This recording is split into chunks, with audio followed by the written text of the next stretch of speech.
കുട്ടികളെ നമ്മളിന്ന് പുതിയ 10th സ്റ്റാൻഡേർഡ് ടെക്സ്റ്റിലെ പേജ് നമ്പർ 8-ലെ സെക്കൻഡ് ക്വസ്റ്റ്യൻ ആണ് ഇന്ന് നമ്മൾ ചെയ്യാൻ പോണത്. From the sequence equilateral triangle, square, regular pentagon and so on of regular polygons form the following sequence.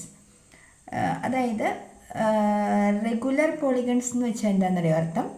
ഒരേ അളവുകളുള്ള പോളിഗൺ എന്ന് വെച്ചാൽ തന്നെ വരകൾ ഉപയോഗിച്ച് വരയ്ക്കുന്ന ക്ലോസ്ഡ് ഫിഗറാണ് പോളിഗൺ. അപ്പം ഏറ്റവും ചെറിയ ക്ലോസ്ഡ് ഫിഗർ ഏതാണ്? ട്രയാങ്കിളാണ് അല്ലേ? അപ്പോൾ ട്രയാങ്കിള്, അടുത്ത എന്താണ്? സ്ക്വയർ. റെഗുലർ എന്ന് വെച്ചാൽ എല്ലാ വശങ്ങളും തുല്യ നീളമുള്ളവയാണ് നമ്മൾ റെഗുലർ എന്ന് പറയുന്നത് കേട്ടോ. അപ്പോൾ regular triangle, square, regular pentagon എന്ന് പറഞ്ഞാൽ എന്താണ്? പെൻറ്റഗൺ തന്നെ 5 വശങ്ങളും എന്താണ്? ഒരേ അളവുള്ളത് വരയ്ക്കുക. അപ്പോൾ ഇങ്ങനെയുള്ള ആൻഡ് സോ ഓൺ, അങ്ങനെയുള്ള എത്ര എണ്ണം വേണമെങ്കിലും നമുക്ക് ഇങ്ങോട്ട് വരയ്ക്കാം കേട്ടോ. ഇനി പറഞ്ഞിരിക്കുന്നത് ഫോം ദ ഫോളോയിങ് സീക്വൻസ്. ആ സീക്വൻസുകളുടെ ചില കണ്ടീഷൻസ് താഴെ കൊടുത്തിട്ടുണ്ട്, അത് നമ്മളൊന്ന് ഫില്ല് ചെയ്യാമെന്ന് പറഞ്ഞിട്ടുണ്ട്. അപ്പോൾ ആദ്യത്തെ കേസ് എന്താണ്? നമ്പർ ഓഫ് സൈഡ്സ് ആണ്. ട്രയാങ്കിളിന് എത്ര സൈഡ്സ് ഉണ്ട്? 3. ദെൻ സ്ക്വയറിന് എത്ര സൈഡ് ഉണ്ട്? 4. അടുത്ത പെൻറ്റഗൺ എത്ര സൈഡ് ഉണ്ട്? 5. അടുത്ത ഹെക്സഗൺ 6, ഹെപ്റ്റഗൺ 7, ഒക്ടഗൺ 8, എങ്ങനെ പോകും. ഇനി സം ഓഫ് ഇന്നർ ആംഗിൾസ്. എന്താണ് ഇന്നർ ആംഗിൾസ്? ഇന്നർ ആംഗിൾസ് വെച്ചപ്പോൾ നമുക്ക് ആദ്യത്തെ ഫിഗർ എന്ന് പറയുന്നത് തന്നെ ട്രയാങ്കിൾ ആണല്ലോ. ഇവിടെ ട്രയാങ്കിളിൻ്റെ ഇന്നർ ആംഗിൾസ്, ഒരു angle sum property of A triangle നമുക്കറിയാം അല്ലേ? ഈ ആംഗിളും ആഡ് ചെയ്താൽ കിട്ടുന്ന ആൻസർ എന്ന് പറയുന്നത് 180 ആയിരിക്കും. അപ്പോൾ സം ഓഫ് ഇന്നർ ആംഗിൾ നമുക്കിവിടെ എന്ത് എഴുതാം? 180. അടുത്ത എന്താണ്? അടുത്ത സ്ക്വയർ ആണല്ലോ. സ്ക്വയറിൻ്റെ ഇന്നർ ആംഗിൾ എത്രയാണെന്ന് ചോദിച്ചാൽ എന്ത് ചെയ്തു? നമ്മൾ ഈ സ്ക്വയറിനെ 2 ട്രയാങ്കിൾസ് ആക്കി നമ്മൾ മാറ്റുന്നു. അപ്പോൾ ഇത് 180, ഇത് 180. അപ്പോൾ എന്ത് വരും? 180 360. അടുത്തത് പെൻറ്റഗൺ ആണ്, റെഗുലർ പെൻറ്റഗൺ ആണ്. അപ്പോൾ നമുക്കിനി എത്ര ട്രയാങ്കിൾസ് ആക്കി മാറ്റാം? 3 ട്രയാങ്കിൾസ്. അപ്പോൾ ഇത് 180, 180, 180. അപ്പോൾ എന്താണ്? 540. അടുത്തത് പ്ലസ് 180 കൂടെ ചേരുമ്പോൾ 720, പ്ലസ് 180 കൂടെ ചേരുമ്പോൾ 900. ഓക്കെ, ഇങ്ങനെയാണ് ഈ സീക്വൻസ് പോകുന്നത്. അടുത്ത എന്താ പറഞ്ഞിരിക്കുന്നവർ? Sum of outer angles. Sum of outer angles എന്ന് പറയുമ്പോൾ എന്താണ്? ഇതിന് പുറത്തേക്കുള്ള ആംഗിൾസ്. എപ്പോഴും ഏതൊരു പോളിഗണിൻ്റെയും ഔട്ടർ ആംഗിൾസിൻ്റെ സം എന്ന് പറയുന്നത് എപ്പോഴും എന്തായിരിക്കും എന്നറിയോ? എപ്പോഴും 180 ആയിരിക്കും. അത് ട്രയാങ്കിൾ ആയാലും കുഴപ്പമില്ല, സ്ക്വയർ ആയാലും കുഴപ്പമില്ല, പെൻറ്റഗൺ ആയാലും കുഴപ്പമില്ല, എല്ലാത്തിൻ്റെയും ഔട്ടർ ആംഗിൾസിൻ്റെ സം എന്ന് പറയുന്നത് 360 ആയിരിക്കും.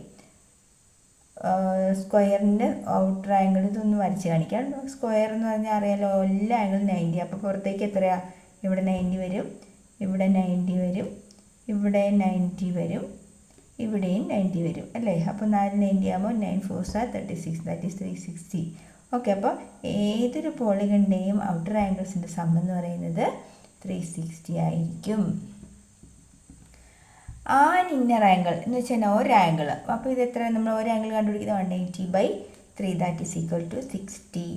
ഇവിടെ 360/4, അതായത് 90. ഇത് 540/5, എത്ര വരും? 108 വരും കേട്ടോ. അടുത്തത് 120, etcetera. Then an outer angle, ഒരു ഔട്ടർ ആംഗിൾ എത്ര വരും? 360/3 എത്ര വരും? 360/3 എന്ന് പറയുമ്പോൾ 360/3 വരും. 1 2 1 3 120 വരും. ഒരു ഔട്ടർ ആംഗിൾ 360/4 എന്ന് പറഞ്ഞാൽ 90 വരും. ഇവിടെയോ 108, അല്ലെങ്കിൽ നമ്മൾ എങ്ങനെ ചെയ്താൽ മതി? 60 ആണ്, 60 + 120 ആണ് 180. 90 + 90 180. ഇത് 108, ഇത് 72 വരും, ഇത് 60 വരും. ഓക്കെ, ഔട്ടർ ആംഗിൾ, ഒരു ഔട്ടർ ആംഗിൾ നോക്കാം. അപ്പോൾ കാണിച്ചു തരാം ടീച്ചർ. അത് എളുപ്പം കണ്ടുപിടിക്കാനുള്ള മാർഗ്ഗം ഒന്നെങ്കിൽ സൈഡ്സ് കൊണ്ട് ഡിവൈഡ് ചെയ്യുക, അല്ലെങ്കിൽ എന്താണ് നമ്മൾ പറഞ്ഞിരിക്കുന്നത്? ഇത് നമുക്ക് 60 ആണെന്ന് അറിയാമല്ലോ. അപ്പോൾ ഇത് എത്ര? സ്ട്രേറ്റ് ലൈൻ എപ്പോഴും 180 അല്ല, അപ്പോൾ ഇത് 120. സ്ക്വയറിൻ്റെ കേസിലാണെങ്കിൽ ഇത് 90 വന്നാൽ ഇത് 90 വന്നാൽ രണ്ടും കൂടെ കൂട്ടി 180 കിട്ടണം.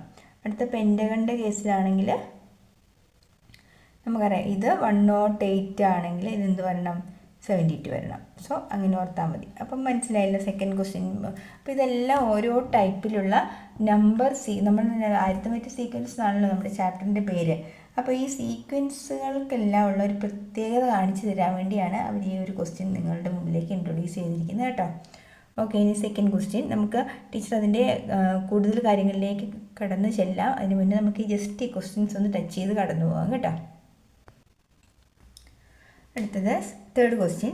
Right the sequence of natural numbers which leave remainder on division by 3 and the sequence of natural number which leave remainder 2 on division by 3. അപ്പോൾ നമ്മൾ എന്താ നാച്ചുറൽ നമ്പേഴ്സ് 1 2 3 4 5 6 7 8 9 10 എന്നുള്ള നാച്ചുറൽ നമ്പർ ഇവിടെ നോക്കി. എന്താ അവർ പറയുന്നത്? The sequence of natural numbers which leave remainder 1 on division by 3.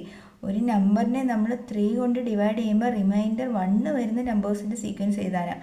നോക്കുക, 3യെ 3 കൊണ്ട് ഡിവൈഡ് ചെയ്താൽ റിമൈൻഡർ 0 അല്ലേ. 4നെയോ 4നെ ഞാൻ 3 കൊണ്ട് ഡിവൈഡ് ചെയ്താൽ 1 3s are 3 റിമൈൻഡർ 1. കണ്ടോ, ഫസ്റ്റ് നമ്പർ ആരാണ്? 4 ആണ്. കോമ 7 എടുക്കാം. 7നെ 3 കൊണ്ട് ഡിവൈഡ് ചെയ്തു. 3 2s are 6 റിമൈൻഡർ 1. അപ്പോൾ എത്രയാണ്? അടുത്ത നമ്പർ 7. അടുത്തത് 7 കഴിഞ്ഞാൽ പിന്നെ 10 എടുത്ത് നോക്കാം. 10നെ 3 കൊണ്ട് ഡിവൈഡ് 3 3s are 9 റിമൈൻഡർ 1. അപ്പോൾ അടുത്ത നമ്പർ എത്രയാണ്? 10 ആണ്. ഇനി നമ്മൾ ഡിവൈഡ് ചെയ്ത് നോക്കാതെ നമുക്കിനി എഴുതാൻ പറ്റും. നോക്കി, 4ൻ്റെ കൂടെ 3 കൂട്ടി 7 7 3 10. അടുത്ത ആരായിരിക്കും? 13. അടുത്ത ആരായിരിക്കും? 16. അടുത്ത ആരായിരിക്കും? 19 എക്സെട്ര. ഇതാണ് ഫസ്റ്റ് വണ്ണിൻ്റെ ആൻസർ. അടുത്ത ക്വസ്റ്റ്യൻ എന്താ പറഞ്ഞിരിക്കുന്നത്? And the sequence of natural numbers which leave remainder 2 on division by 3. 3 കൊണ്ട് ഡിവൈഡ് ചെയ്യുമ്പം റിമൈൻഡർ 2 വരുന്നവരെ എഴുതാൻ ആവശ്യപ്പെട്ടിരിക്കുന്നത്. അപ്പം 3 കൊണ്ട് ഡിവൈഡ് ചെയ്യുമ്പോൾ റിമൈൻഡർ 2 വരുന്നത് 5 എടുത്ത് നോക്കാം. 5 എടുത്താൽ 5നെ 3 കൊണ്ട് ഡിവൈഡ് ചെയ്ത് 3 1s are 3 reminder 2. First number 5 ആണ്. അടുത്തത് എത്രയാണ്? 6 വെട്ടില്ല 7 വെട്ടില്ല 8 നോക്കാം. 8നെ 3 കൊണ്ട് ഡിവൈഡ് ചെയ്താൽ 3 2s are 6 റിമൈൻഡർ 2 8 വരും. അടുത്തത് 11 നോക്കാം. 11 divided by 3 3s are 9 remainder 2.